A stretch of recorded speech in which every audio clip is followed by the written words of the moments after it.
मैं तो बस अमनजीत सिंह को ही जानता हूँ, बाकी तो मैं किसी को और कुछ नहीं पहचानता हूँ। जो सच है।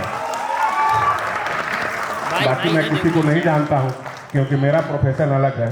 तो मैं भाई के लिए आया हूँ, पॉलिटिकल शुभकामना भी देता हूँ कि आपने जो किया है, मुझे बिहार में कोई ऐसा नहीं आपके जैसा कि 2,63,000 वोट कोई नहीं है।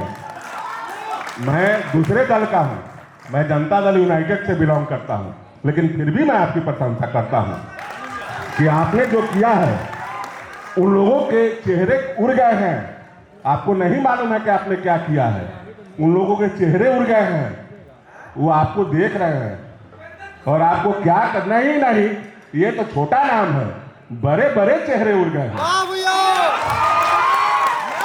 और सभी लोग आपको देख रहे हैं, इंतजार कर रहे हैं, वाच कर रहे हैं कि पवन सिंह का क्या फैसला होगा।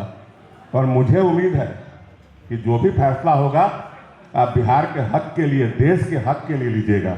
और जो भी लीजिएगा, क्योंकि 2,63,000 लोग अगर लखनऊ 2,74,000 लोग पवन भाई लखनऊ में खड़ा कर दिया जाए, ये आपका वोट है ना, तो ये बीजेपी का वोट है, नो इंडिया गठबंधन का वोट है। ये आपको लोग प्यार करते हैं और इतने लोग आपको प्यार करते हैं। आपको क्या लगता है आप सुपर स्टार हो?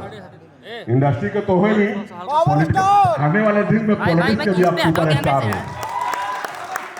और आपने कभी किसी के पीछे नहीं घुमा, आपने अपने बातों को लोगों का दिल जीता है और आप किसी के पीछे घूम के टिकट लेने वाला काम नहीं किए थे।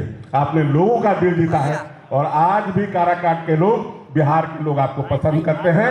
और मैं आपको शुभकामना देता हूं इस मंच के जरिए कि पवन भाई, आप जो भी फैसला लीजिएगा, मैं किसी भी दल में रहूं।